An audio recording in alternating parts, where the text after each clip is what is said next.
Voilà, comment approfondir sa communion avec le Saint-Esprit. Amen. Donc je vous exhorte à revoir cette thématique. C'était la suite de toute notre grande thématique que nous avons développée autour de la personne du Saint-Esprit. Amen. Et on avait parlé de l'importance de l'adoration. Et on avait vu dans cette thématique qu'il y avait différentes formes d'adoration. Et je crois de mémoire avoir développé deux formes d'adoration. L'adoration type encens et l'adoration type myrrhe. Amen. Maintenant, les gens de la Nation Sainte comprennent quand on dit adoration type myrrhe, adoration type encens. Est-ce que quelqu'un comprend ce langage maintenant? Amen. Et j'avais dit qu'il y avait plusieurs dimensions et il restait l'adoration type or. Amen. Que je ne vais pas développer aujourd'hui, mais j'aurai le temps de le développer pour le mettre sur la plateforme YouTube. Amen. Vous me comprenez? Donc j'aurai le temps de le développer moi-même de chez moi et je vous le mettrai à disposition pour ceux qui veulent approfondir le sujet de la troisième catégorie d'adoration qui restait l'adoration type or. Amen. Et c'est en cela qu'on voit la complétude de l'adoration. Vous me comprenez? Donc, je ferme ce chapitre et je vais ouvrir un autre. Amen. Vous devez comprendre que en Christ, dans notre développement spirituel, il y a des matières. Dis avec moi des matières. Il y a plusieurs matières pour le développement spirituel d'un enfant de Dieu. Quand je parle de matière, c'est-à-dire que une matière est un domaine qui nécessite une certaine connaissance. Quand on dit la matière physique, c'est-à-dire que c'est les composés de connaissances dans le domaine physique qui permettront à quelqu'un d'avoir une bonne assise en physique. Vous me comprenez? Et lorsque on est allé à l'école, on a fait le collège et le lycée. Vous avez vu que souvent il y a toujours les mêmes matières qui reviennent à chaque classe, mais à un niveau de continuité par rapport à la classe précédente. C'est-à-dire que si tu as fait la matière de la mathématique en 6e, tu feras encore la matière de la mathématique en 5e, mais à un autre niveau. Vous me comprenez?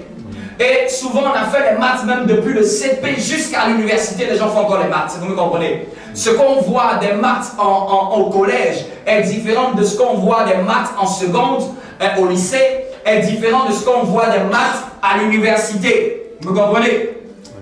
Et encore différent de ce que les gens voient encore en phase de recherche. Et il y a plein de matières comme ça quand tu es allé à l'école. Il y avait l'histoire, il y avait la géographie, il y avait les sciences physiques, les sciences naturelles. Donc, en fonction du domaine, il y avait une matière. Vous me comprenez? Et te former par rapport à ces matières, c'est pour te permettre d'avoir une certaine connaissance et une certaine assise dans ces choses. Ainsi en est-il des choses de Dieu. Dis à ton voisin, ainsi en est-il des choses de Dieu. Ainsi en est-il des choses de Dieu. Le développement spirituel est fait aussi de matière. Est fait aussi de matière. C'est-à-dire que tu ne peux pas grandir spirituellement si tu n'es pas enseigné sur certaines matières. Et si tu n'as pas de l'expertise ou de la validation sur certaines matières. Et les matières de Dieu ne sont pas simplement théoriques, elles sont pratiques. Amen. Vous me comprenez? Amen. Regardez le nombre d'années que vous êtes allé à l'école. Regardez, comptez. Ça c'est pour les choses de la terre. Regarde combien d'années ça t'a fait. Pour qu'aujourd'hui quelqu'un a une licence, regarde combien d'années ça t'a fait. Pour que quelqu'un parmi vous a un master, regarde combien d'années ça t'a fait. Il y avait le cours primaire.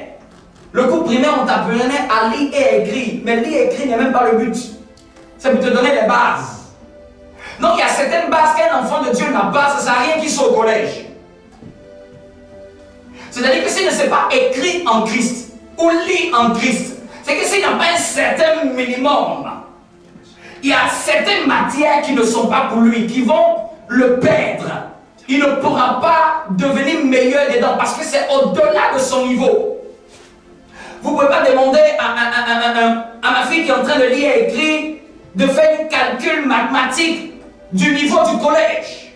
Si on lui donne un problème mathématique du niveau du collège à résoudre, c'est au-delà de ses capacités. Elle doit suivre le processus de formation. Donc pour les choses de la terre, l'éducation nous a taillé un parcours. Et après maintenant, les gens vont se spécialiser. C'est-à-dire qu'il y a quelque chose que tu as d'abord comme base et après il y a quelque chose que tu as comme spécialité. Tiens ton voisin, ainsi en est-il dans les choses de Dieu. Ainsi en est-il dans les choses de Dieu. Il y a l'enseignement général et après il va avoir maintenant des enseignements adaptés à une spécialité, à une orientation. Donc chez Dieu c'est pareil, il y a des matières, nous sommes tous à l'école. Regarde quelqu'un, dis-lui, tu as quel niveau en Christ? Tu as quel niveau? Ou tu es en quelle classe? Ou tu as... Est-ce que tu as validé les matières que tu dois valider cette année? Parce que chez le Seigneur aussi on reprend. On reprend parce qu'on n'a pas compris ce que nous devons valider. Chez le Seigneur aussi, on peut rester dans la même classe parce qu'on n'a pas validé l'attente du professeur principal. Quelqu'un me comprend? C'est pas parce que tu as validé hier la classe dernière que ça veut dire que c'est fini. Tu as validé la 5e, la 4e, t'attends. Tu as validé la 4e, la 3e, t'attends. Mais la plupart d'entre nous chrétiens, on a eu un exploit hier. Mais on croit que ça va s'arrêter. Tu vas avoir encore une autre matière à valider. À chaque niveau étude, Dieu nous demande une certaine chose qu'il veut qu'on travaille. C'est pas parce que tu as eu ton entrée en 6e avec brio, ou tu as eu ton BEP avec brio que c'est fini. Tu as le lycée à affronter. Tu as le bac à affronter. Quelqu'un peut être en joie parce qu'il a eu le bac, mais il y a l'université à affronter. Il y a le BTS à affronter. Il y a la licence à affronter. Il y a le master à affronter. Donc là où tu t'arrêtes détermine le niveau d'impact que tu auras. Regardez même dans la société. En fonction de ton diplôme, tu as ton salaire. Que tu veuilles, que tu ne veuilles pas. Que tu aimes, que tu n'aimes pas. Si tu as fait le CAP, tu ne peux pas avoir le salaire de quelqu'un qui a fait la licence. Si tu as fait le master, tu ne peux pas avoir le salaire de quelqu'un qui a fait la licence. Si tu as fait le doctorat, tu n'as pas le même salaire que celui qui a fait le master. Donc c'est que même pour la vie normale, là où tu t'arrêtes détermine l'impact que tu auras. Détermine le genre de grâce, le genre d'opportunité qui va avec toi. Tandis que les études sont là. Mais c'est chacun qui détermine là où il pense qu'il en a assez ou là où il s'est arrêté.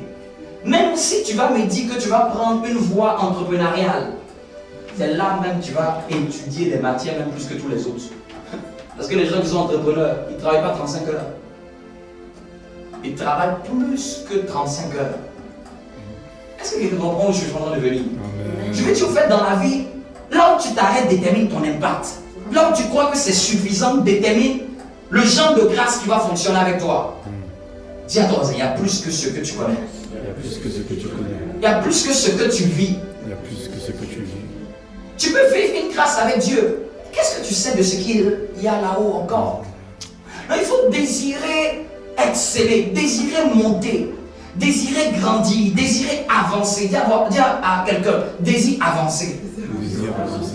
Moi-même, je désire avancer. Donc, on a traité la matière sur l'adoration. Tu dois le pratiquer pour avoir une bonne assise dans cette matière. Parce que je vais toucher encore une autre matière durant ce mois d'octobre. Elle est différente de l'adoration. Vous me comprenez un peu? Et tu dois avoir en adoration n'influence pas la moyenne que tu dois avoir dans une autre matière. Chaque matière dans le Seigneur a son but. Chaque domaine de l'évangile où Dieu voudrait qu'on soit enseigné a un but que ça doit apporter dans ta vie.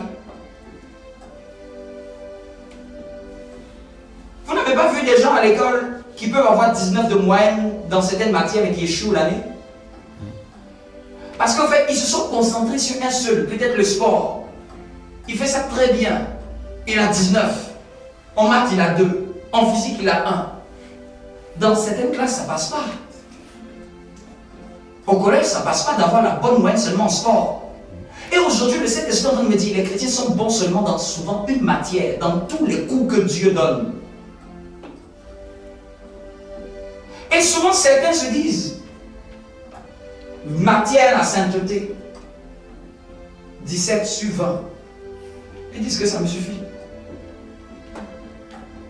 Dis à ton voisin, il y a plus que la sainteté comme chose que Dieu attend de toi. Il y a plus que la sainteté comme chose. Donc Dieu va dire en termes de sainteté, mon enfant, tu marches dans la sainteté. Tu marches dans la pureté. Tu ne te compromets pas. Tu ne te salis pas. Mais ce n'est pas parce que tu ne fais pas, tu valides cette matière, que ça veut dire que c'est fini. Dieu n'a plus d'autre chose à te demander. Ou ça veut dire que le royaume c'est fini. Le royaume, il y a beaucoup plus que ça encore. Tiens, voisin, les matières. Les matières. Donc il y a beaucoup de chrétiens qui sont satisfaits. Seigneur, tu vois au moins je marche dans la sainteté. Tu vas te voir, ça c'est pour un niveau. Il y a un niveau où Dieu, quand il te demande là, c'est une sainteté qui te demande. Mais quand tu valides là, il y a autre chose qui t'attend demain. Mais beaucoup de chrétiens s'arrêtent sur leur laurier. Mes combats d'aujourd'hui ne sont pas mes combats d'il y a 10 ans. Ce que je combattais, où je cessais à avoir la victoire dessus il y a 10 ans, ce n'est pas ce que je combats aujourd'hui. Et beaucoup de chrétiens sont frustrés. Seigneur, tu vois, je ne me compromets pas. Mais ma vie ne bouge pas. Qui t'a dit qu'à un certain niveau, c'est ça seulement qui suffit pour que ta vie bouge? Quelqu'un me comprend? Est-ce que quelqu'un comprend où j'en viens? Parce qu'il est important de comprendre que c'est Dieu qui t'évalue et non toi. Il y a un moment, la matière, il y a un moment dans la vie chrétienne d'un enfant de Dieu, la matière c'est sa présence à l'église. C'est une matière à valider. Qu'est-ce que vous comprenez? À ce niveau, moi, en tant que pasteur, Dieu, c'est que s'il doit venir me parler de ça, c'est que je suis tombé très bas. Donc il y a d'autres choses qu'il me demande, ce n'est plus ça. Mais il pouvait avoir des années, Dieu pouvait attendre, mon enfant, valide cette matière, valide d'abord la présence. Après maintenant valider la présence, valide maintenant la discipline de l'heure. Vous comprenez? Dis à ton voisin, les choses de Dieu c'est validation après validation. Validation après validation. Il y a des années, se lever tôt le matin pour aller, c'était un combat. Aujourd'hui, c'est plus mon combat. J'ai d'autres combats. Dis à ton voisin, on a d'autres combats. On a d'autres combats. Ou bien demande à ton voisin, c'est quoi ton combat de cette saison? C'est quoi ton combat de cette saison? En fait, chacun doit connaître son combat de cette saison. Parce que ça sert à rien de faire beaucoup de prières et tu oublies des éléments sur lesquels tu dois valider.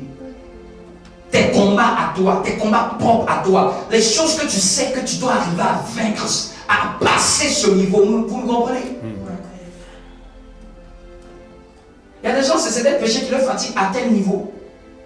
Tu dois arriver à vaincre ça. Ne cherche pas autre chose, c'est ça que tu vas attendre. À chaque étape de la vie, Dieu exige une validation de certaines choses. C'est comme il a toute une liste.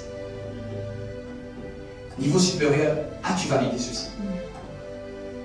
Pareil, même pour nous qui sommes pasteurs, il y a encore des choses que Dieu attend. Vous allez voir qu'il est très exigeant, ce Dieu, en fonction de la classe dans laquelle tu es. Il est très exigeant, ce Dieu-là, en fonction de la classe dans laquelle tu es. Quand on était en terminale, c'était pas comme à la maternelle. Hein? En terminale, le professeur te donne 15 exercices. Le lendemain, vous vous revoyez, vous finissez les 15. Il est 17 h. C'est-à-dire que le professeur, pour le niveau où tu es, il sait que tu es capable. Donc, c'est en fonction de ta classe que Dieu détermine les exigences qu'il te demande. Vous me comprenez? Là, ton voisin, travaille la matière de l'adoration. Travaille la matière de l'adoration. Parce que le problème, tu ne peux pas venir voir le proviseur. Est-ce que tu peux? Parce qu'aujourd'hui, les chrétiens, on veut tricher avec Dieu. Là, ton voisin, ça ne marche pas comme ça. Ça ne marche pas par la tricherie. Ça ne marche pas. Quand je parle de tricherie, c'est-à-dire que tu veux venir voir le professeur pour lui demander, mais pourquoi il ne te permet pas de passer en classe supérieure? Il va te dire, mais quand il t'enseignait, tu étais où? Quand tes amis faisaient les devoirs, tu étais où? Quand on prêchait, tu étais où? Parce que laissez-moi vous dire, si tu te trouves dans la maison de Dieu, nation sainte, ce qu'on a prêché détermine ce que Dieu doit prendre et évaluer. C'est-à-dire que moi qui dispense les cours par la grâce de Dieu, ce que j'enseigne est ce que Dieu va te demander de travailler. Parce que c'est ce que j'enseigne en 2022, pas ce que j'enseigne en 2025 ou ce que j'enseigne. Donc ce que j'enseigne à la saison où tu es, c'est souvent ce que Dieu veut que tu valides.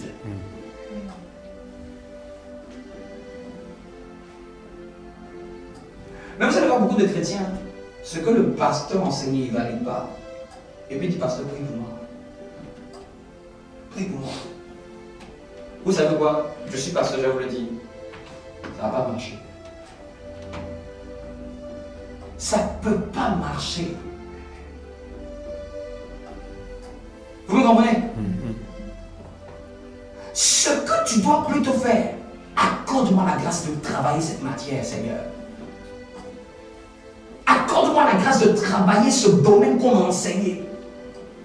Accorde-moi la grâce de maîtriser ce niveau qu'on m'a enseigné.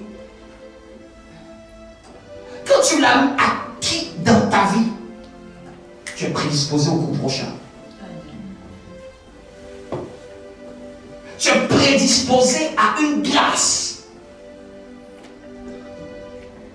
Je vous dis toujours, je crois aux impositions des mains. Je crois en la prière, je crois en la grâce de Dieu. Mais la grâce sans un minimum, ça n'apporte rien. La grâce sans les 5 pains et les 2 poissons, il n'y a aucune multiplication. La grâce sans le bâton, il n'y a aucun miracle. Il y aura toujours notre part en plus de la grâce de Dieu. Est-ce que quelqu'un me comprend? Amen. Dis à ton voisin, travaille la matière de l'adoration. Travaille la matière de l'adoration. Deviens un expert en adoration. Parce que le but, c'est que ce n'est pas qu'on enseigne toujours les mêmes choses. C'est déjà disponible. On l'a déjà mis sur les réseaux. Donc le but, c'est que c'est toi qui dois maintenant étudier ce que le professeur a enseigné. Et puis maintenant, peut-être venir questionner le professeur en aparté. Tu avais dit ceci. Tu avais dit cela. Comment je peux encore améliorer? Comment je peux encore perfectionner? Où je rencontre telle difficulté? Je vous dis, là, un pasteur a plaisir à parler avec toi.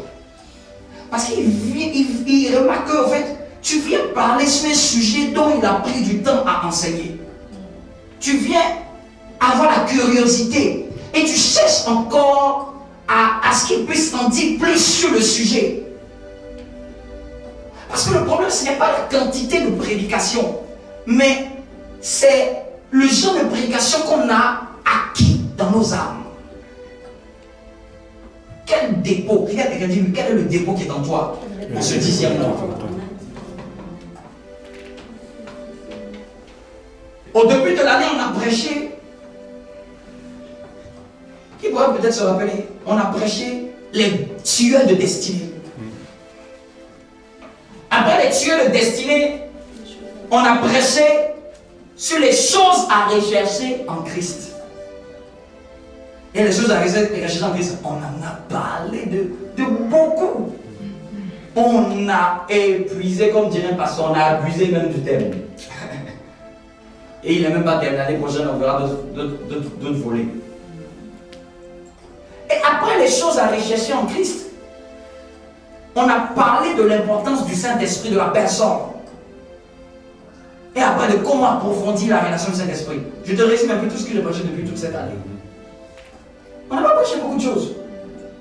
Les dieux destinés, les choses à réaliser en Christ, le Saint-Esprit, comment approfondir. En fait, le petit Jésus est resté sur, en 10 mois, je suis resté sur au moins 3 grandes thématiques. Pour dire au fait qu'on n'a pas besoin de beaucoup. Le but, ce n'est pas genre un message tous les jours différent d'un autre thème. Finalement, ça mélange la tête, ça fatigue même la tête. Parce que tu ne sais pas quoi travailler. Hier, c'était les épreuves, demain, c'est la persévérance. En fait, finalement, à un moment, ça fatigue la tête. Donc, le but, c'est que tu vois que même à la cadence où je vais, je veux que tu puisses prendre le maximum pour aller de l'avant. Vous me comprenez? T'as ton voisin, qu'as-tu validé en ce 10e mois? Qu'as-tu validé en ce 10e mois? Qu'est-ce que moi-même j'ai validé en ce 10e mois? Et là, c'est toi-même être honnête avec toi. Toi-même, tu dois t'asseoir dans ta chambre, être honnête avec toi. Où j'en suis? Qu'est-ce que je fais bien ou qu'est-ce que je ne fais pas encore bien? Qu'est-ce que je ne perfectionne pas encore chez moi? Bien aimé, même moi en tant que pasteur, j'ai encore des choses à travailler. Vous me comprenez? Chacun à son niveau a des choses à travailler. Il n'y a que ceux qui ne travaillent rien qui n'avancent pas. Il n'y a que ceux qui ne s'améliorent pas qui n'évoluent point. Même une entreprise pour évoluer, elle, à chaque fois, elle se remet en cause. Elle essaie de voir où elle a failli, qu'est-ce qui n'a pas marché. Elle essaie de s'asseoir. Souvent, c'est toi qui demandes, Seigneur, si tu as une faiblesse, assis-toi et dis à Dieu, aide-moi à traiter cette faiblesse. Sois honnête avec toi-même. Crie à Dieu. Est-ce que tu cries à Dieu? Est-ce que tu cries à Dieu? Est-ce que tu cries à Dieu pour t'aider à traverser et aller de l'autre bord? Est-ce que tu cries à Dieu? Tu vois qu'il y a quelque chose qui te challenge depuis le début de l'année. Est-ce que tu supplies la grâce de Dieu pour t'aider à traverser ce domaine?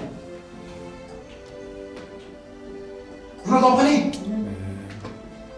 Mais si tu ne cries pas à Dieu, tu ne vas jamais le traverser.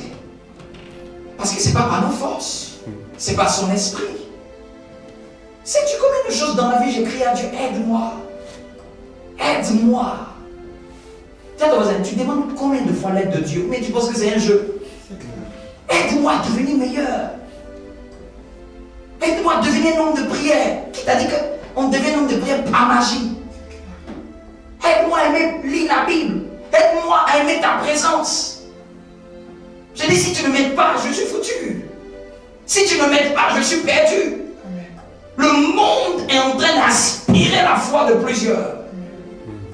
Si tu ne t'approches pas à Dieu, tu risques d'être emporté par le vent. Et il me rappelle cette vision. Il me ramène une image dans l'homme de Dieu qui a écrit un livre qui s'appelle L'Ultime Assaut. Il disait que dans ce livre, il était arrivé à un endroit quand il devait gravir la montagne, pour ceux qui l'ont lu. Il dit à un moment, il n'y avait plus de... L'espace était resserré. Tu imagines, tu te trouves sur une colline et l'espace est resserré. Si tu ne fais pas gaffe, tu vas tomber. Et il dit pour monter au niveau supérieur, qu'est-ce qu'il faisait? Il prenait l'épée qui était dans sa main et il s'agrippait à ça pour monter. Ça voulait dire quelque chose. L'épée représente la parole de Dieu. C'est-à-dire qu'à chaque fois qu'il devait arriver à un niveau, il prenait l'épée, il l'enfonçait et il s'agrippait sur cette épée pour se tenir. Donc, ça révèle une image que c'est ceux qui s'appuient sur la parole de Dieu qui arrivent à pouvoir progresser parce que le chemin n'est pas évident. Ceux qui font confiance à l'arme que Dieu nous a donnée. Ceux qui savaient qu'il avait l'épée, mais ils ne savaient pas qu'on pouvait planter et se hisser avec. Que tu plantes la parole et que tu te hisses avec au nom de Jésus. Amen. Je déclare que Dieu t'aide à travailler ce que tu dois travailler en cette saison. Amen. Amen. Que chacun Dieu nous aide à travailler le domaine que nous devons travailler de cette saison. Il y a une attente de Dieu. Il y a une attente de Dieu. Tu vas voir un autre, lui, le domaine où tu veux, ça te challenge là. Lui, il a déjà validé ça. Peut-être maintenant, c'est que toi, tu as validé là. Lui, c'est ça qui le challenge. Parce que chacun, nos destinées sont différentes. Vous me comprenez? Est-ce que quelqu'un me comprend un peu où j'en viens? Et je vais introduire la matière de la foi. Dis-moi un bon amen. Amen. La matière de la foi. Dans cette matière de la foi, c'est une matière, c'est-à-dire que c'est quelque chose que tu dois avoir de bonne moyenne, une bonne moyenne dedans. Parce que la foi, si je te dis c'est une matière, ça fait partie des matières fondamentales. Vous savez, à l'école, on a des matières de spécialité, on a des matières fondamentales, c'est-à-dire que tout le monde passe par là. Les coefficients sont élevés, tu veux pas, c'est dedans. Tu aimes, tu n'aimes pas, c'est dedans. Mais il y a d'autres matières, c'est coefficient 1, c'est coefficient 2, ou c'est en fonction de ta spécialité parce que tu es fort dedans. Mais il y a des matières fondamentales, là, tu vois, elles sont beaucoup comme ça. Et les coefficients sont élevés. Et dans la vie en Christ, la foi fait partie des matières fondamentales. C'est-à-dire que quel que soit le domaine où Dieu t'appelle, quelle que soit la direction que ta vie doit prendre, la matière de la foi, c'est à ne pas négliger. Je peux dire même, c'est la matière de toutes les matières. Je peux dire même que c'est la base qui porte tout le reste. Parce que dis-moi, si tu n'as pas la foi, prie. Tu pries dans le vent. Dis-moi, si tu n'as pas la foi, jeûne. Tu jeûnes dans le vent. Non, tu te rends compte que si on t'enseigne la matière du jeûne, il faut que te rassurer que tu as déjà la matière de la foi. Parce que le jeûne bouge avec la foi. La prière bouge avec la foi. Non, on se rend compte que c'est un sujet hautement indissociable. J'aurais aimé être à ta place il y a des années qu'on m'enseigne que c'est une matière. Qu'on ne me dise pas que c'est juste un thème. Qu'on me dise, hé, la foi, en tant que chrétien, il ne faut pas la négliger. Dis à ton voisin la foi. Lisons un texte dans Hébreux chapitre 10. Donc, je te parle de la foi, pas pour te stimuler. Hein? Je ne viens pas te stimuler d'abord. Je viens t'enseigner la matière de la foi. C'est un domaine dans le monde spirituel en Christ qu'il faut connaître et qu'on va voir comment, au bout de toute cette série, on va voir comment la développer, comment la pratiquer. Parce que c'est ce qui va t'aider. Hébreux 10, 38. Hébreux 10, le verset 38. Est-ce que quelqu'un m'entend? Est-ce que quelqu'un m'entend? Tu es béni de prendre part à ce message. Vous savez, dans les années à venir, ne pensez pas que j'enseignerai plus que ce que j'enseigne. Peut-être même dans les années à venir, quand il y aura beaucoup plus de personnes, c'est souvent la même chose que je t'ai enseigné là. Que les gens m'ont dit, waouh, c'est pas croyable. Vous me comprenez un peu? Pour dire que ne pense pas que tu n'es pas privilégié. Tu es privilégié de recevoir ça maintenant. Parce qu'il y a des gens, c'est dans 10 ans, ils m'ont dit, waouh, parce que tu nous as enseigné ça. Ils m'ont dit, mais il y a 10 ans d'avant, c'est ça à la Nation Sainte. Pour dire au fait que les choses de Dieu, ça n'a pas besoin de venir dans un spectacle. Amen. J'ai vu des pasteurs de 20 ans de pastoral enseigner la même chose que j'enseigne. Et j'ai dit, mais Seigneur, c'est la même chose que j'ai compris. Il dit, mais oui, c'est le même esprit. Amen. Tiens, ton voisin, considère ce qui t'est donné comme parole ce matin.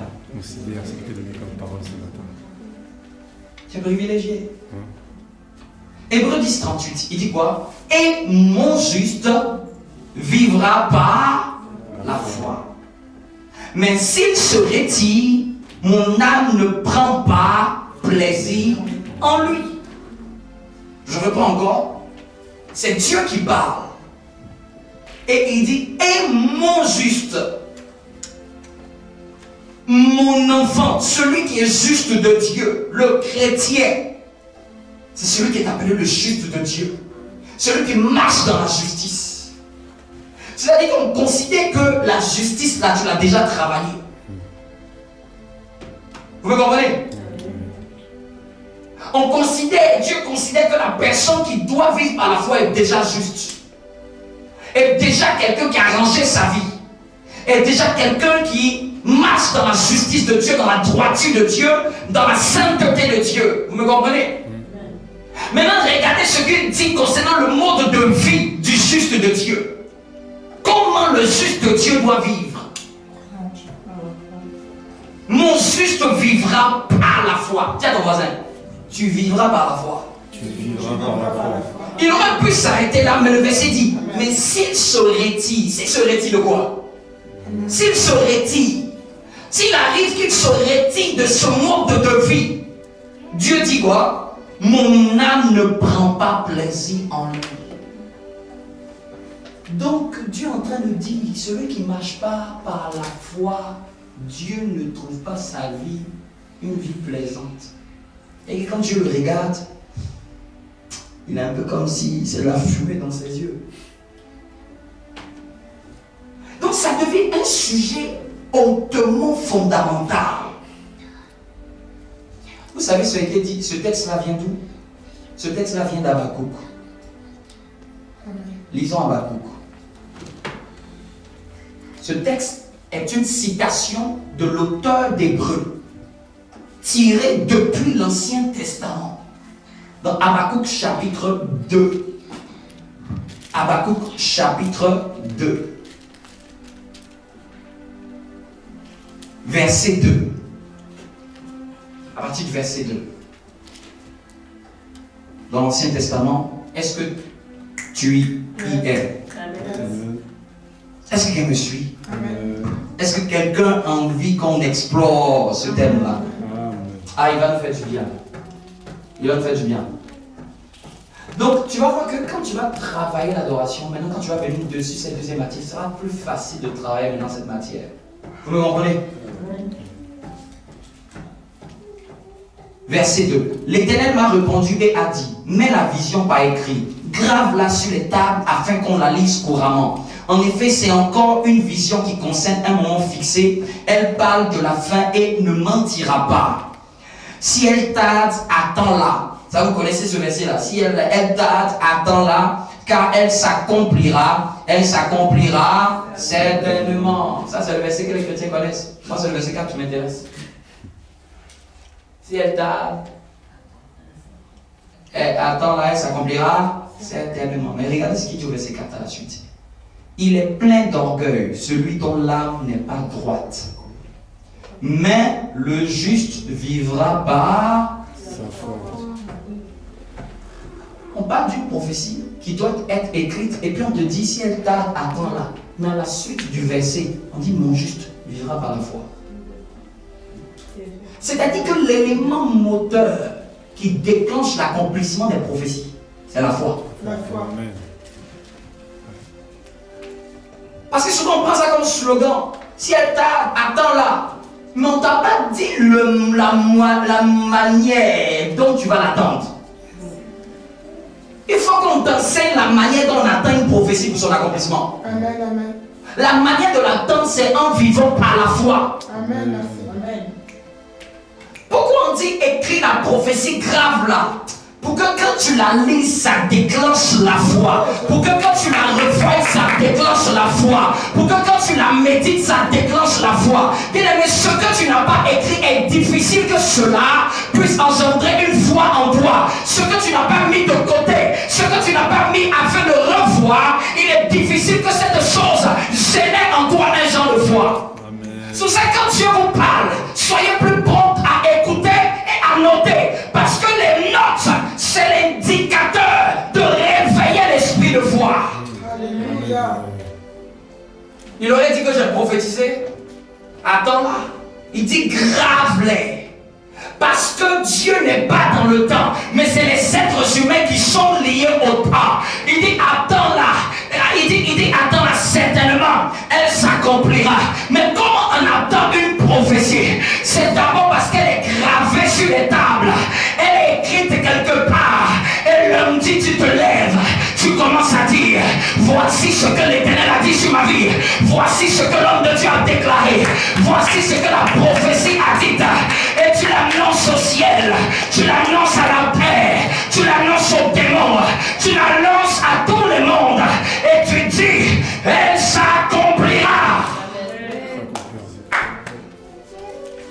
C'est difficile que quelque chose qui n'est pas dans ton cœur s'accomplisse. Pourquoi il dit grave là? Afin que tu n'oublies pas, car il est écrit la foi vient de ce qu'on entend. Amen. Ce que tu entends détermine le genre de foi qui sortira. Parce que ce que tu entends vient aussi de ce que tu as lu. Parce que quand tu lis, tu te parles intérieurement. Quand tu lis, c'est une voix intérieure qui est en train de lire à l'intérieur de toi. Et c'est ton entendement intérieur qui écoute le message. Et comme la voix, comme je l'aime, elle ne vient pas sans avoir entendu quelque chose.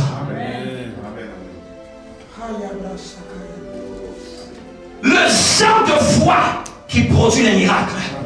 C'est la particularité de ce message. Le genre de foi. Dieu voudrait que tu sois enseigné. Dieu voudrait que nous soyons enseignés sur le genre de foi qui est capable de faire enfanter de prophéties, qui est capable de produire des miracles, qui est capable de déclencher les grâces. Lui, il y a un domaine qui fait enfanter les grâces.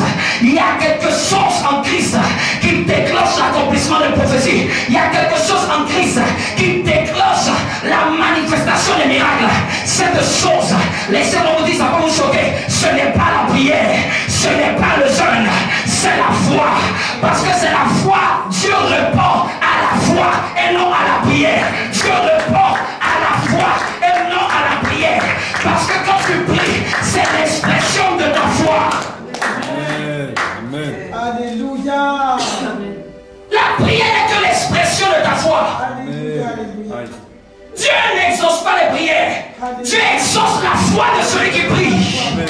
Amen. Amen. Kalabaya. Oh, Vraiment une joie. Dieu n'exauce. Je vous dis, si Dieu exauçait les prières, tous ceux qui prient seraient exaucés. Si Dieu exauçait les prières, il suffisait de prier et ça s'exauce. Mais comme ce n'est pas le principe par lequel Dieu exauce, Dieu exauce la foi de celui qui prie. Amen. Kalabaya. Dieu exauce la foi de celui qui prie. Dis à ton voisin, prie maintenant avec la foi. Avec la foi. Kalabaya. Avec la foi. Sinon tu vas te fatiguer. Je vous dis, si vous priez sans la foi, tu vas t'épuiser. Alléluia. C'est pour ça que la plupart de certaines prières dans nos églises ont des doctorats en prière. Mais quand on compte en termes de résultats, c'est de maigres résultats. Ils sont enfermés pendant des heures. Ce n'est pas celui qui prie longtemps qui est forcément celui qui a le plus de résultats. C'est celui qui pratique la foi dans la prière. C'est celui qui a le plus de résultats. Est-ce que quelqu'un me comprend? Ah là, baya. Dis à ton voisin, le genre de foi qui produit le miracle. Il est temps que nous comprenions comment marche ce mécanisme. Il est temps que nous comprenions comment user de la foi. Il est temps que nous devenions experts, que nous étudions ce sujet. Il est temps que nous les chrétiens maintenant devenions experts. Nous savions où appuyer pour déclencher la foi. Tout miracle marche avec la foi. Tout accomplissement de prophétie marche avec la foi. Tout déclenchement de grâce marche avec la foi. Je dis, il n'y a rien dans le sujet du Seigneur qui n'a pas besoin de foi. Il n'y a rien. Ça n'existe pas. Même pour prêcher comme je te prêche. J'étais dans mon coin, qu'est-ce que je vais dire? Je n'ai pas les mots. J'allais te prêcher de n'importe quoi. C'est parce que ce que je prêche, je n'ai même pas, ce que je te dis maintenant là, je ne sais même pas, c'est aucune préparation. Amen. Aucune. C'est dans mon esprit. Yes. Amen. J'ai tellement foi que si je me tiens là où je dois parler, le Saint-Esprit va puiser dans le ressource de ce que j'ai pour parler à son peuple. Je ne stresse aucunement pour savoir ce que je vais dire. Amen. Oui, parce que je connais le prédicateur. Ouais. Est-ce que mon introduction, est-ce qu'elle est bonne? Ma phrase de tournure, ma conclusion, mon ouverture, je n'ai pas fait d'ouverture. Où est ma problématique? Ouais. Est-ce que j'ai fait une thèse? Est-ce que je n'ai pas fait d'antithèse? que c'est lui qui va faire. Amen. Je suis sûr que c'est Dieu qui va faire. C'est ça la foi. Amen. Il est temps que tu aies la foi pour les choses où tu peux voir la main de Dieu. Laissez-moi vous dire. Et l'Esprit de Dieu me dit la foi, certains l'ont dans un domaine et l'ont pas dans un autre. Ouais, c'est vrai. Mais moi, je suis en train de travailler ma foi dans d'autres domaines où j'avais pas eu à m'aventurer. Parce que quand tu veux t'aventurer dans d'autres domaines, mais tu dis est-ce que si ça marche ou ça marche pas, c'est la même foi qu'on utilise. Je vais travailler. Dis à ton voisin, la foi c'est le travail. Hein? La foi, c'est le travail. Ça c'est le travail dans le domaine où tu veux voir la main de Dieu. La foi se travaille. Dis avec moi, la foi se travaille. La foi, c'est le travail. J'ai noté 49 choses à savoir sur la foi. Amen. Alléluia. Un jour dans mes inspirations 2018, j'ai dit la foi pousse au travail. La foi produit la persistance. La foi produit la persévérance. La foi sans œuvre, elle meurt. La foi produit la patience. Et la foi produit l'insistance et l'endurance. La foi est toujours disponible, 9. La foi se développe, 10. La foi comme un grain de s'élever déplace les montagnes. 11. La foi parle aux circonstances. 12. La foi se démontre. 13. La foi vient et la foi peut partir. 14. Le nom des hommes ne définit pas ta foi. Alléluia. Dis-moi un bon amen que je continue. Alléluia. 14. La foi fait sortir la puissance de Dieu pour ton objectif.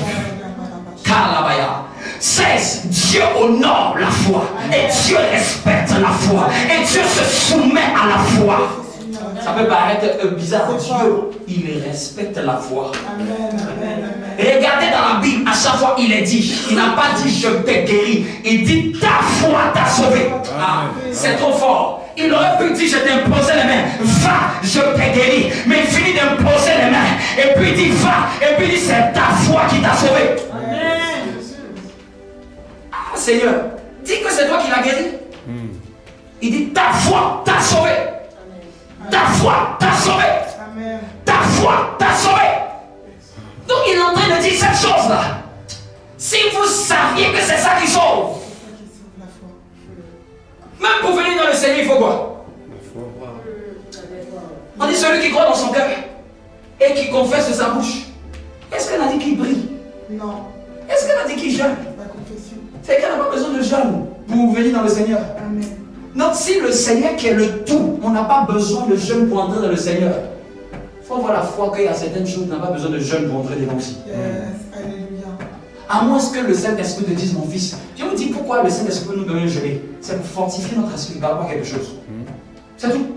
En fait, c'est pas le jeûne qui fait déclencher la chose. Ouais.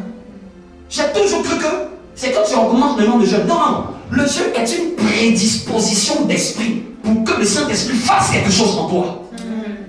Le jeûne permet d'ouvrir la porte de ton âme et de permettre au Saint-Esprit de toucher ton esprit. Quelqu'un me comprend? Je donne un exemple. Tu es dans une maison, quelqu'un doit faire un travail important dans ta maison, tu dois lui donner l'accès. N'est-ce pas? C'est ça le jeûne. Le Saint-Esprit a besoin que nous jeûnons pour avoir accès à des données de notre esprit, pour permettre à lui de nous infuser quelque chose, de travailler en nous. Amen. Mais ce n'est pas le jeûne qui ouvre la porte. Yes. C'est la foi. Même si la foi va s'appuyer sur un jeûne, mais ce n'est pas le jeûne, c'est la foi. Même si la foi va passer par des prières, ce n'est pas la prière, c'est la foi. Amen. Je ne sais pas si vous me comprendre. Ça peut être mal compris. Hein? Je ne vous ai pas dit jeûner, c'est pas bon. Je ne vous ai pas dit prier, c'est pas bon. Mais je veux dire, dans tout ce que nous faisons, la substance interne, c'est la foi. La substance qu'il faut avoir à l'intérieur, c'est la foi. En d'autres termes, quand tu manges un plat, il faut qu'il y ait certains genres de vitamines dedans pour que ça puisse te faire du bien. Amen. C'est la foi, c'est la vitamine qui est à l'intérieur de chaque chose que nous faisons en Christ. Pour servir Dieu, il faut la foi. Yes. Pour louer Dieu, il faut la foi. Il faut la foi. Pour chercher Dieu, il faut la foi. Pour parler à Dieu, il faut la foi. Pour écouter Dieu, il faut la foi. Pour persévérer, il faut la foi. Pour continuer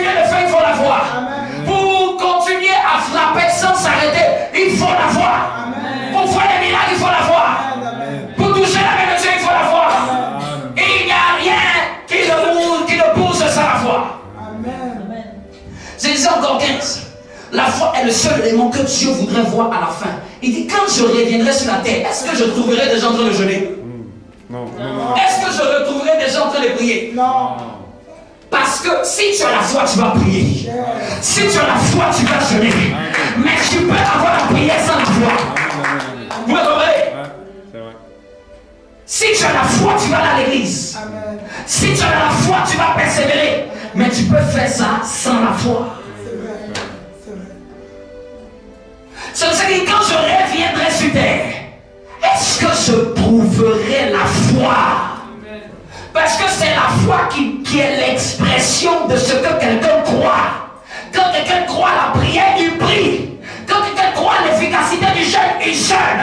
Quand quelqu'un croit à l'efficacité de semer dans la présence de Dieu, il sème. Quand quelqu'un croit à la dîme, il pratique la dîme. Quand quelqu'un croit au message, il écoute le message. Quand quelqu'un croit à l'enseignement, il se fait enseigner. Quand quelqu'un croit à l'imposition des mains, il reçoit l'imposition des mains.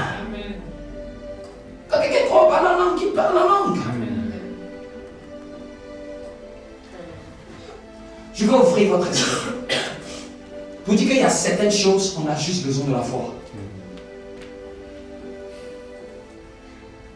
La foi produit l'onction. Une onction ne produit jamais la foi.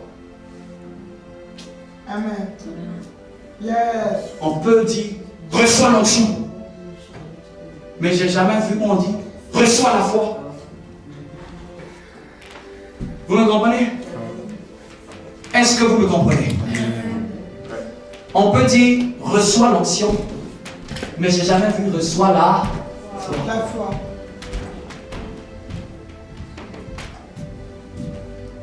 Parce que même quand on va te donner l'onction, c'est la foi que tu as qui va la maintenir. Amen. Donc on peut je me méfie de ce qu'on transfère vite. Ouais. Ce qu'on te transfère détermine une responsabilité pour la garder. On peut chasser les démons, mais c'est ta foi en Dieu qui va empêcher qu'ils reviennent dans ta vie. Vous me comprenez? Vous me comprenez? Amen. On peut te faire une cure d'âme, mais c'est ta foi qui va te maintenir dans le Seigneur. Amen. Vous me comprenez? Vous me comprenez? La foi fait vivre les miracles. 17. La foi ne regarde pas au visible, mais à Dieu. La Bible dit que nous regardons aux choses invisibles et non point aux choses visibles. Là, ils sont en train encore d'introduire parce que les autres fois, je vais te donner maintenant comment on travaille la foi. La foi, ça se travaille. Il dit comment il faut délibérément travailler sa foi sur certains domaines. Ce sera notre expérience de toute cette saison. Alléluia. Parce que je te dis, si tu apprends à travailler ta foi, tu vas commencer à faire des exploits. Tu vas commencer à faire des exploits. La foi ne regarde pas au visible, mais à Dieu. La foi, ça s'entretient. 17. La foi croit tout ce que Dieu dit. Amen. Rien n'est impossible. Rien n'est pas possible. À la Amen. Ils ont dit rien n'est impossible.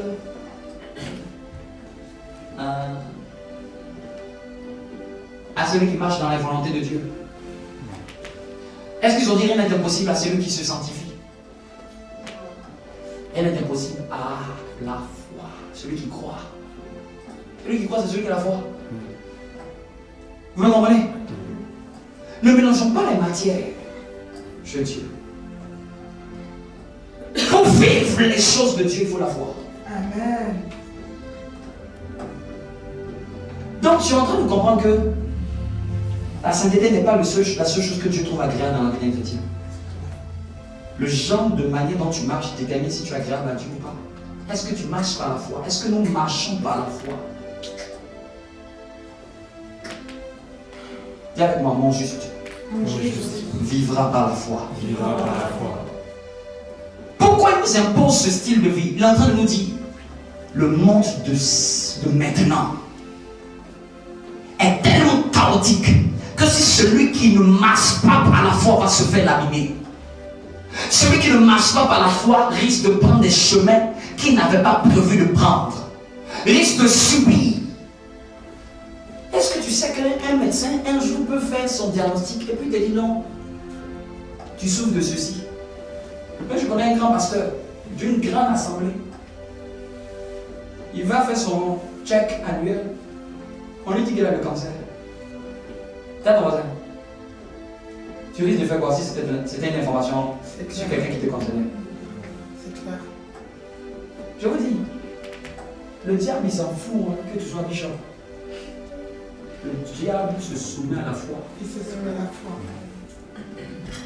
C'est qu'il est bishop, il a beaucoup de pasteurs. Il va faire son truc annuel. On lui dit cancer. Il dit, mais comment? Moi qui prêche. Parce que souvent tu penses que comme tu fais quelque chose, ça veut dire que ta foi peut être attaquée. Et vous savez quoi? Il a dit, il ne croit pas ça. Amen. Il a dit, ça c'est un mensonge. Mensonge. Heureusement qu'il avait appris à travailler à la foi. Ouais. Donc une attaque pareille, tu as fait quoi? Là, c'est noir sur blanc, on te donne, c'est le médecin. Mais si tu n'as pas appris à développer la foi, la Bible dit que la foi regarde non aux choses visibles. Donc la foi peut choisir ce qu'elle veut. Par ta foi, tu peux choisir ce que tu veux. Ça sera fait selon ta foi. Même quand tu vas dire, médecin, comment est-ce possible? C'est toi qui as validé ça par ta foi. C'est toi qui lui donnes du crédit. Et vous savez quoi? Des mois plus tard, elle fait l'analyse. On dit, allez. S'il avait accepté ce message, Satan prêche, hein? Satan prêche par les circonstances. Ouais. Satan prêche par les mauvaises nouvelles. Amen. Satan prêche par les événements. Satan prêche par l'information au journal. Satan prêchera. Si tu lui donnes ton attention, tu vas voir la foi du diable. Amen, je refuse. Tout ce qui vient à nous n'est pas forcément à nous d'accepter. Il te sera fait selon ta... Selon ta foi. Je n'ai pas dit selon tes bruits, hein, parce que nous les chrétiens, on aime faire du bruit. Au nom de Jésus, c'est vaincu. On ne t'a pas dit par tes bruits. Amen. On dit par ta foi. Par la foi, amen. Pas une fois souvent les chrétiens évangéliques. Au nom de Jésus, ça ne m'arrivera pas. Au nom de Jésus, ça ne m'arrivera pas. C'est ta peur que tu es en train de manifester. C'est ta peur. C'est pour ça qu'on va apprendre comment travailler la foi véritable. Attends, tu as envie d'apprendre comment travailler la foi véritable? Oui, bien. D'apprendre. Dis-lui, il faut nous suivre au travers des séries. La foi, on va apprendre comment travailler. On va apprendre de manière pratique, parce que je vais prendre mon temps dessus. On va aller pratique après pratique. On va aller tout doucement. C'est pas, on ne va pas être pressé. On va voir comment on fait pour travailler la foi. Comment on fait pour la manifester. Parce que la foi se manifeste. Alléluia. Il y a beaucoup de gens qui disent, mais j'avais cru. Mais si tu ne sais pas les branches de la foi, Ouais. est-ce que vous savez qu'il y a la foi passive et la foi active? Amen. On est dans les sciences de Dieu. Hein? Yes. Là, on dit quoi? Foi active, ça veut dire quoi? Foi passive, ça veut dire quoi? Comment savoir que c'est une foi passive? Et comment quitter d'une foi passive à une foi active? On ne fait pas des miracles avec la foi passive. On fait des miracles avec la foi active. Donc on a besoin de savoir c'est quoi la foi active. Viens dans un. Tu n'as pas vu certaines choses pour lesquelles tu crois que Dieu t'avait donné et tu n'as pas encore vu. Et que toi, quand on pèse ton cœur, tu sais, tu crois. Mais tu as l'impression que ça ne vient pas dans tes mains. Viens dans la foi active. La foi active. Donc je termine pour dire, la foi rend agréable à Dieu. La foi grandit. Quand vous lisez la Bible va vous faire comprendre qu'il y a des gens qui ont peu de foi, il y a des gens qui ont une grande foi. La foi déplace les montagnes. La foi rend agréable à Dieu. Le juste vivra par la foi et non par l'onction. Amen. Par la foi. Yes. Le juste, il vivra par la foi et non par l'onction. Amen. J'aime l'onction, mais Dieu n'a jamais dit qu'on doit vivre par l'onction. Amen. L'onction, c'est pour le service de Dieu. Yes. Mais la foi, c'est pour moi. C'est ce qui me tient. Amen. Amen. La foi ferme résiste au diable. La foi vient de la parole de Christ. La foi amène à l'existence les choses qui n'étaient pas comme si elles étaient. Le bouclier de la foi éteint les flèches de l'ennemi. Vous éteindrez les flèches de l'ennemi par le bouclier de la foi. Le bouclier de la foi. La foi ne trahit jamais. La foi n'échoue jamais. Je ne sais pas que d'autres choses peuvent échouer, mais la foi n'échoue jamais. La foi véritable n'excuse jamais le doute et la peur. Le doute et la peur, c'est les deux grands ennemis de la foi. Et une foi véritable, elle ne peut pas les excuser dans sa présence. Elle ne peut pas cohabiter avec ces deux-là. C'est soit c'est le doute, c'est soit c'est la foi. Mais une foi véritable, elle ne peut pas excuser le doute et la peur. Elle ne peut pas les excuser dans sa présence. La foi, c'est la monnaie d'échange entre le ciel et la terre. Aujourd'hui, tu vas aller au McDo, tu veux payer quelque chose, on dit donne la carte bancaire. Quand tu demandes quelque chose au ciel, le ciel demande donne la carte de la foi. Le ciel ne regarde pas savoir que tu as trop souffert. Va devant celui qui vend dans le magasin. Tu sais, j'ai pas de vêtements pour m'habiller. Il ne va jamais comprendre ce langage. Donne la carte bancaire, il va comprendre le langage. Au ciel, le ciel ne regarde pas tes pleurs, le ciel regarde ta foi. Amen. Le ciel ne regarde pas comme tu fais pitié, le ciel regarde ta foi. Le ciel ne regarde pas que tu as trop été combattu. Tu n'as pas connu des gens qui sont combattus, et ça n'est jamais fini. Le ciel ne regarde pas et fait, Seigneur, tu sais, j'ai été trop combattu. Le ciel regarde la foi. En fait, le ciel ne prend pas notre pitié pour monnaie d'échange. Ce n'est pas le fait que tu as trop duré. Ce n'est pas la longueur qui augmente la main de Dieu. Vous me comprenez? Seigneur, tu sais, ça a trop duré. Dieu comprend la foi. Ouais. C'est parce que c'est la foi qui ne nous est pas présentée que c'est pour ça que ça dure. Amen. Vous me comprenez? Amen. Le ciel ne comprend pas que tu as trop duré dans cette situation. Que tu as trop souffert. Je veux révolutionner la mentalité de quelqu'un. Le ciel ne comprend pas ce langage-là. Ce langage de pleurer là. Lève-toi et opère par la foi. Amen. Ce langage d'être victime là, d'être victimisé. Le ciel ne comprend pas ce langage. Le ciel veut le langage de la foi. Le ciel ne répond qu'à la foi. Le ciel ne comprend que le message de la foi. C'est pour ça que tu peux parler pendant longtemps. Le ciel attend où tu vas prier avec la foi. C'est pour ça que prie avec la foi, je t'en prie. Yes. Ne prie pas juste pour faire semblant. Sinon, tu vas te puiser dans cette vie chrétienne. C'est pour ça que tu entends les gens me dire, j'ai prié. Maintenant, ce n'est plus un argument pour moi pour dire que Dieu doit t'exaucer. Pasteur, j'ai prié. Oh, pasteur, j'ai prié. Oh, sur moi, ce n'est plus un indicateur. Là, ton voisin, l'indicateur pour moi, si tu avais la foi, tu l'aurais eu. Parce que souvent, on peut cacher notre foi, notre manque de foi dans les prières. On cache notre manque de foi. Parce qu'on nous a dit c'est la prière, c'est la prière. Qui t'a dit c'est la prière? C'est d'abord ta foi. C'est pour ça que quand tu pries, la prière avec la foi. Je n'ai pas dit que la prière n'a pas son but. La prière n'est que l'expression de ta foi. C'est ce que tu crois que tu pries. Non, si ce que tu pries n'est pas ce que tu crois. Prie, continue à prier. Il n'y a rien qui passera. Non, arrêtons de dire, mais j'ai beaucoup prié. Qui t'a dit que beaucoup prier, c'est un indicateur? Qui nous a appris ça? Qui nous a dit que beaucoup prier pour un sujet, là, c'est un indicateur? Pourquoi on ne dit pas, mais j'ai assez manifesté la foi? Quelqu'un peut beaucoup prier, mais il n'a pas la foi. Quelqu'un peut beaucoup prier, mais il n'a pas la foi. Mais ne tombons pas dans cette piège de croire que c'est pas une méthode. C'est pas la foi. Je termine. La foi est la monnaie d'échange entre le ciel et la terre.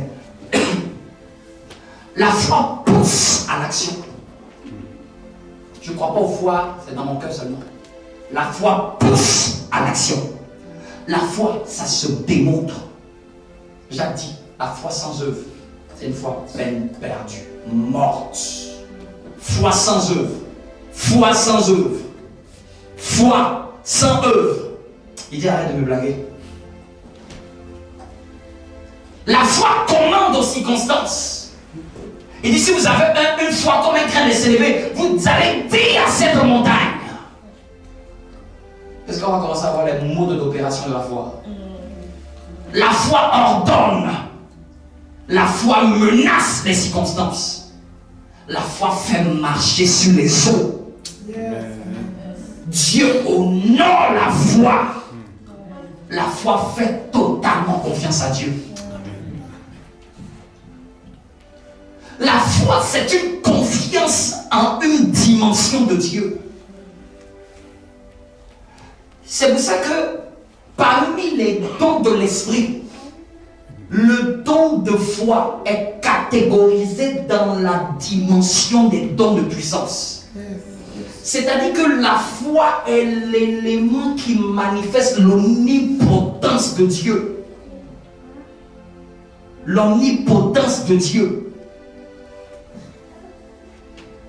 Vous savez qu'il y a Dieu omniscient. Dieu omniprésent. Les chrétiens peuvent vivre l'omniscience de Dieu, le Dieu qui connaît tout, il te révèle les choses. Tu peux connaître la dimension omniscience de Dieu. Dieu te révèle beaucoup de choses, des choses que tu ne connais pas, vous le comprenez? Tu peux expérimenter l'omniprésence de Dieu, c'est-à-dire que tu sens la présence de Dieu. Mais tu vas voir les chrétiens au niveau de l'omnipotence. Les modules là-bas, ils ont tout. Ils n'arrivent pas à voir la puissance de Dieu. Parce qu'au niveau de la puissance de Dieu, c'est la foi. La foi déclenche l'omnipotence de Dieu. La foi emmène les miracles. Je dis, dis à ton voisin, la foi emmène les miracles. Tu dois développer, dis à quelqu'un, cette saison, travaille la foi qui va te faire entendre. J'aimerais, je le dis et puis en même temps je prophétise, c'est la foi dont j'ai besoin pour cette saison. Je ne sais pas à quoi tu traverses, mais je veux te dire, pour le prochain pas de ta destinée, c'est la foi dont tu as besoin. Tu dois croire à la capacité à Dieu de te perfectionner. Et pendant que je parle, Dieu me dit, il y a des gens qui ne croient pas qu'ils peuvent devenir meilleurs. Il dit, on ne devient aussi meilleur parce que tu crois que Dieu peut te rendre meilleur. Tu dois croire que Dieu veut faire certaines choses avec toi. Tu dois croire que Dieu croit en toi. Tu dois croire que Dieu mise sur toi. Tu dois croire que le ciel est un agenda pour toi. Tu dois croire que Dieu ne t'a pas oublié. Quel est ton état d'esprit quand tu es dans ta chambre? Quel est ton état d'esprit? Est-ce que tu as l'état d'esprit comme si Dieu t'a oublié? Comme si Dieu exauce les autres? Comme si Dieu ne te parle pas? Comme si Dieu, lui, ne vient jamais te visiter? Bien-aimé, ce sont les tueurs de foi qui te le font dire. Dieu est à 2 pas de changer ton histoire. Amen. Dieu est à 2 pas de faire quelque chose. Bien-aimé, je crois que les pensées qui viennent nous faire croire, comme si Dieu nous a oubliés, sont des pensées démoniaques. Amen. Les pensées qui viennent nous faire croire que comme on était imparfait en quelque chose, que Dieu va nous retirer sa grâce, que Dieu va nous retirer sa main, que Dieu ne va plus bouger avec nous. Ce sont des pensées de mensonges. Je crois à un Dieu qui renouvelle. Je crois à un Dieu qui fortifie. Je crois à un Dieu qui élève. Je crois à un Dieu qui donne la force de continuer d'avancer. Je crois à un Dieu qui donne la capacité d'enjamber les obstacles. Je crois à un Dieu qui nous donne de nous racheter. Je crois à un Dieu qui nous permet de racheter le temps, de récupérer le temps perdu, qui nous donne la capacité de faire au-delà de nos pères. Je crois à un Dieu qui peut nous amener à faire l'impossible. Mais est-ce que tu le crois? Amen. Est-ce que c'est sûr dans ton âme? Il me dit cette saison, les chrétiens doivent savoir ce qui est sûr que Dieu fasse pour eux. Tu ne dois même pas douter de Dieu. Tu ne dois même pas douter de la grâce de Dieu. Tu peux douter de ton papa, douter de ta maman, douter de tes frères, mais ne doute pas de la parole de Dieu. Je te donne un défi dans cette saison. Prends un verset qui te parle. Prends un verset qui te parle. Dors avec lui. Mange avec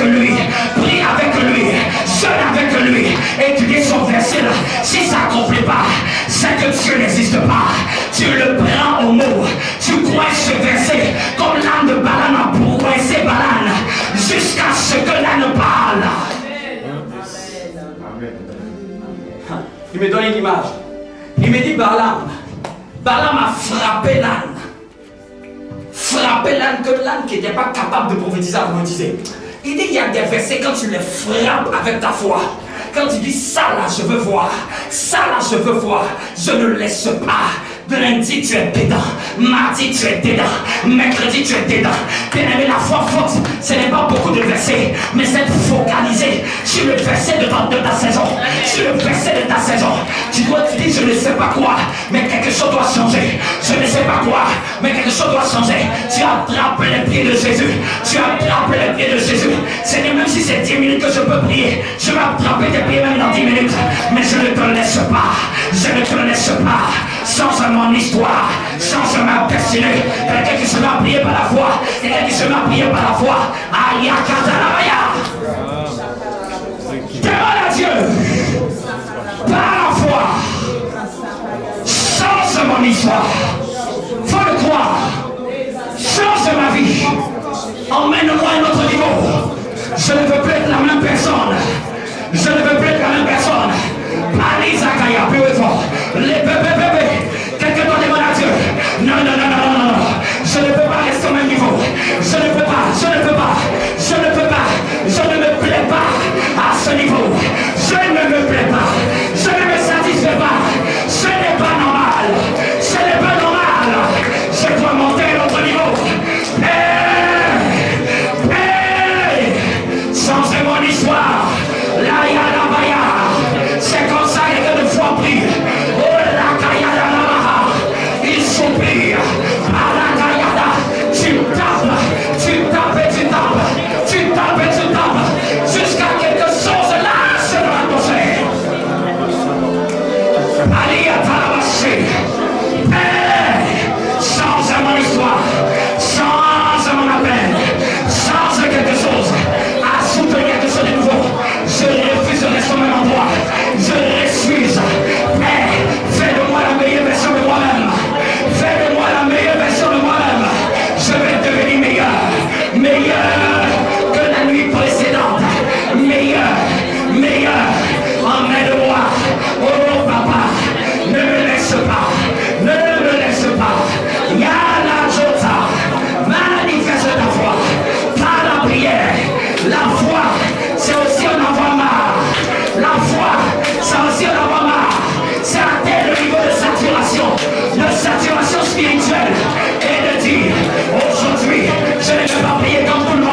No, no, can't deny that.